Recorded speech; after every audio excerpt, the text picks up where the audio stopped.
రేపు ప్రజాభవన్లోని మీటింగ్ హాల్లో సీఎల్పీ సమావేశం జరగనుంది. అసెంబ్లీ ప్రొసీజర్స్, పార్టీ 6 గ్యారంటీలపై ఎమ్మెల్యేలు, ఎమ్మెల్సీలకు సీఎం రేవంత్ రెడ్డి దిశానిర్దేశం చేస్తారు. అటు సోమవారం అసెంబ్లీలో ఇరిగేషన్ శాఖపై ప్రభుత్వం శ్వేతపత్రం విడుదల చేయనుంది. ఇరిగేషన్పై చర్చలో అనుసరించాల్సిన వ్యూహంపై రేవంత్ దిశానిర్దేశం చేయనున్నారు.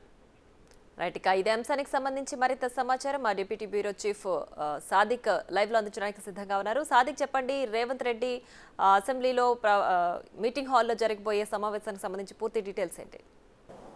ఎస్ ప్రియా, ముఖ్యమంత్రి రేవంత్ రెడ్డి రేపు సిఎల్పి సమావేశాన్ని ఏర్పాటు చేయడం జరిగింది. ప్రజాభవన్లో ఈ యొక్క సమావేశం జరగబోతుంది. సాయంత్రం 4 గంటలకు జరగబోతుంది. ఇందులో భాగంగా కాంగ్రెస్ ఎమ్మెల్యేలు, ఎమ్మెల్సీ అందరూ కూడా హాజరు కావాలని కూడా ఇప్పటికీ వారు సూచనలు చేయడం జరిగింది. ప్రధానంగా సోమవారం నుంచి వెళ్ళి కూడా బడ్జెట్ సమావేశాలు ప్రారంభమవుతున్న నేపథ్యంలో బడ్జెట్ ప్రొసీజర్ ఎలా ఉంటుంది, అదేవిధంగా దానికి సంబంధించిన అంశంపై ఏ విధంగా మాట్లాడాలి, అంతేకాకుండా ఇరిగేషన్ శాఖపై కూడా పూర్తి స్థాయిలో కూడా శ్వేతపత్రం విడుదల చేయాలని కూడా ప్రభుత్వం భావిస్తున్న నేపథ్యంలో ఒక్కొక్క సభ్యులు ఏ విధంగా మాట్లాడి చాలా ఎఫెక్టివ్గా మాట్లాడాలి, గత ప్రభుత్వాలు చేసినటువంటి ఇరిగేషన్ శాఖలో చేసినటువంటి అనేకమైన అక్రమాలను, అదేవిధంగా అవినీతి, ప్రాజెక్టుల విధానంలో వారు అనుసరించిన విధానాలు ఎండగడుతూ మన సభ్యులు ఎట్లా ఎఫెక్ట్గా చేయాలి, అసెంబ్లీ వేదికగా ప్రజలకు చాలా సులువుగా అర్థమయ్యే విధంగా ఏ విధంగా మాట్లాడాలనిపైన కూడా రేపు సిఎల్స్ సమావేశంలో నిర్దేశం చేయనున్నారు ముఖ్యమంత్రి రేవంత్ రెడ్డి. ప్రధానంగా చూసినట్టయితే ఇంతే ఇరిగేషన్ శాఖ ద్వారా దాదాపు 90,000 కోట్ల రూపాయలు, అంటే దాదాపు 1,00,000 కోట్ల రూపాయలకు సంబంధించినటువంటి ప్రజాధనం గోదావరి నీళ్లు పాలైపోయిన నేపథ్యంలో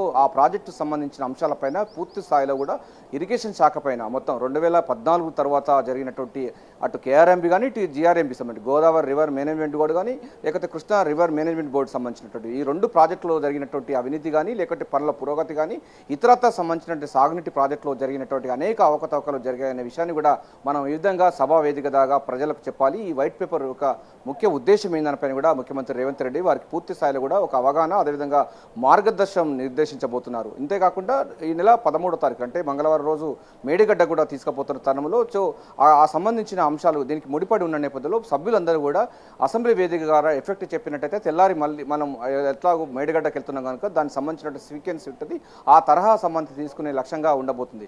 ఇక దీంతో పాటుగా ప్రధానమైన అంశం చూసినట్టయితే కాంగ్రెస్ పార్టీ ప్రతిష్టాత్మకంగా తీసుకుంటున్నటువంటి ఈ 2024-25 ఆ రాష్ట్ర బడ్జెట్ సంబంధించింది ఓటాన్ అకౌంట్ బడ్జెట్లో 6 గ్యారంటీ స్కీమ్స్ను పూర్తి స్థాయిలో ప్రజల్లోకి ఏ విధంగా తీసుకువెళుతామోను దానికి సంబంధించిన బడ్జెట్ కేటాయింపులు కూడా ఈ బడ్జెట్లో ఉంటాయి కనుక దాన్ని కూడా ఎఫెక్టివ్గా ప్రజల్లోకి ఏ విధంగా తీసుకువెళ్లే లక్ష్యంగా అసెంబ్లీ వేదికలో ఎవరు ఎట్లా మాట్లాడాలి, ఏ ఒక్క అంశంపైన ఏ విధంగా మాట్లాడడంపైన కూడా వారికి కూడా నిర్దేశం చేయబోతుంది. ఇప్పటికే 6 గ్యారంటీ స్కీమ్లో 2 అమలవుతున్నాయి. మహాలక్ష్మి స్కీము, చేయూత సంబంధించినటువంటి కార్యక్రమం అమలవుతున్నాయి. 2 ప్రోగ్రామ్స్, ఇంకా 500 రూపాయలకే గ్యాస్ సిలిండర్తో పాటుగా మిగతా 200 యూనిట్ల వరకు గృహ వినియోగదారులకు సంబంధించిన ఉచిత విద్యుత్తు సంబంధించి కూడా ఈ యొక్క అసెంబ్లీ వేదికగా ప్రారంభం కాబోతున్న నేపథ్యంలో దీన్ని ఎఫెక్టివ్గా ఎట్లా ప్రజల్లో తీసుకువెళ్ళాలి, శాసనసభ అన్నది చాలా ఇక్కడ నుండి మెసేజ్ ఏంటంటే తెలంగాణ సమాజానికి పూర్తి స్థాయిలో కూడా మంచి మెసేజ్ ఉంటుంది. సో వాళ్ళు ఎవరెవరు ఎట్లా అనుసరించాలి, ఎవరెవరు ఎఫెక్ట్గా మాట్లాడదానిపైన కూడా ఈ సిఎల్పి సమావేశంలో వారికి దిశ నిర్దేశించబోతున్నారు. ప్రియా, రైట్ సాదిక్, అలాగే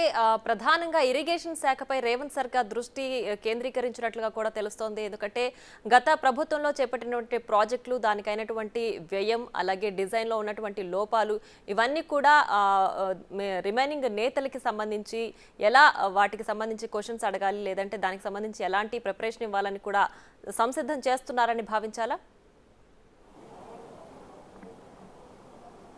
ఎస్, ఎగ్జాక్ట్లీ ప్రియా. ఎందుకంటే గత ప్రభుత్వాలు నీళ్లు, నిధులు, ఉద్యోగాలు ఈ 3 ట్యాగ్ లైన్తో వారు అందజేసినటువంటి అరాచకం కానీ, లేకపోతే ప్రజలను తప్పుదో పట్టించి అనేక అప్పుల కుప్పగా మారినటువంటి సందర్భం ఉంది. 6 లక్షల కోట్ల రూపాయల వరకు కూడా మనకు తెలంగాణలో అప్పులు మిగిల్చినటువంటి అంశం ఉంది. 2014 కంటే ముందు తెలంగాణ రాష్ట్రం మిగులు రాష్ట్రంగా ఉన్నటువంటి ఈ రాష్ట్రాన్ని అప్పుల ఊబిలోకి నెట్టివేసినటువంటి ఘనత కూడా కేసీఆర్కే దక్కుతుందన్న విషయాన్ని మనం అసెంబ్లీ వేదిక ద్వారా ఎట్లా ప్రొజెక్ట్ చేయాలన్నపైన కూడా వారికి మార్గదర్శకత్వం చేయబోతున్నారు. ప్రధానంగా ఇరిగేషన్ శాఖ అంటే దాదాపు 1,00,000 కోట్ల సంబంధించి వెచ్చించి నిర్మించినటువంటి కాళేశ్వరం, అన్నారం, సుందీలకు సంబంధించిన మేడిగడ్డ ప్రాజెక్టు దగ్గర, అంటే కాళేశ్వరం ప్రాజెక్టులో భాగంగా ఇవన్నీ కూడా మేడిగడ్డ, అన్నారం, సుందీల 3 బ్యారేజీలకు సంబంధించిన దాంట్లో జరిగిన అవినీతి, ఆ పిల్లల కుంగివేత తదితర అంశాలు, అంటే నీళ్లు వచ్చాయి, 1 కోటి ఎకరాలకు మాగాని వచ్చింది, నీళ్ళు వచ్చాయని చెప్పేసి గత ప్రభుత్వాలు చేస్తున్నటువంటి ప్రచారం, ఆర్భాటాలు అన్నీ కూడా డొల్లతనమే అని ప్రజలకు వివరించే ప్రయత్నం మనం చేయాలి.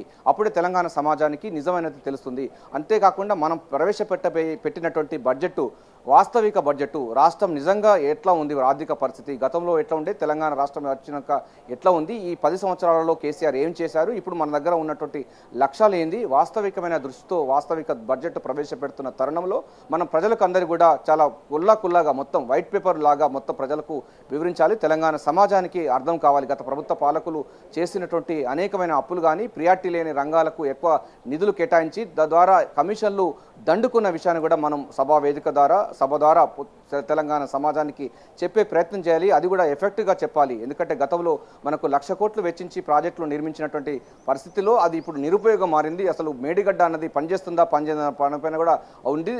ఒక పెద్ద $1 మిలియన్ ప్రశ్నగా మిగిలింది. అంతేకాకుండా బ్యారేజ్ సంబంధించిన అవకతవకలు జరిగాయి. చాలా సంబంధించినటువంటి ప్రాజెక్టులు అటు మేడిగడ్డ కుంగిపోయింది, పిల్లలు అదే కొలాప్స్ అయిపోయి, దాంతోపాటుగా అన్నారం సుందిలా సేమ్ డిజైన్తో ఉన్నది. సో అవి కూడా ఇప్పుడు అప్పుడు అయినట్టుగా ఉన్నటువంటి వార్తలు వస్తున్న నేపథ్యంలో మనం ఎట్లా మాట్లాడాలనిపైన కూడా ఈ ఇరిగేషన్ శాఖ పైన పూర్తి స్థాయిలో ఉండబోతుంది. ఇక దీంతో పాటుగా పాలమూరు రంగారెడ్డి ప్రాజెక్టు సంబంధించిన విషయాల్లో కేసీఆర్ అవలంబించిన విధానం, అదేవిధంగా ఆంధ్రప్రదేశ్కు కేఆర్ఎంబి ద్వారా నీళ్లు ప్రతిరోజు 12 టీఎంసీల నీరు తరలించకపోతుంటే ఎందుకు కేసీఆర్ మాట్లాడే విషయాన్ని కూడా మనం ప్రజలకు చెప్పాల్సిన అవసరం ఉంటుంది. దాన్ని సభా వేదిక ద్వారా మనం ఏ విధంగా ఉపయోగించుకోవాలి, కేఆర్ఎంబిలో బీఆర్ఎస్ పార్టీ చేస్తున్నటువంటి విష ప్రచారాన్ని మనం ఏ విధంగా అడ్డుకోవాలి, కేఆర్ఎంబి సంబంధించిన విషయాల్లో ప్రాజెక్టుల పూర్తి సంబంధించినటువంటి కాంపోనెంట్స్ అన్ని కూడా కేఆర్ఎంబికి అంటగట్టినటువంటి ఘనత కూడా కేసీఆర్దే. 2015లోనే మేము గవర్నమెంట్ వచ్చి 3 నెలలు కూడా కాకముందుకి మేము ఎక్కడ సంతకం పెట్టలేదు అన్న విషయాన్ని కూడా మనం సభా వేదిక ద్వారా సమాజానికి, తెలంగాణ పౌర సమాజానికి, తెలంగాణ సబ్బండ వర్గాలకు చెప్పాల్సిన బాధ్యత మన పైన ఉంటుందని కూడా ముఖ్యమంత్రి రేవంత్ రెడ్డి సభ్యులకు అందరికీ కూడా హితబోధ అదేవిధంగా మార్గదర్శకం చేయబోతున్నారు. ఏదైనప్పటికీ రేపు సాయంత్రం జరగబోయేటువంటి సిఎల్పి సమావేశంలో మంత్రులకు అదేవిధంగా కొత్తగా సభ్యులైన వాళ్ళందరూ కూడా ఎట్లా అసెంబ్లీ ప్రొసీజర్స్ ఎట్లా ఉంటాయి, దాన్ని ఏ విధంగా మనం ముందుకెళ్ళడానిపైన కూడా దశా నిర్దేశం చేయబోతున్నారు ముఖ్యమంత్రి Revanth Reddy. Vote you, Priya. Right, Sadiq. Thanks for the updates.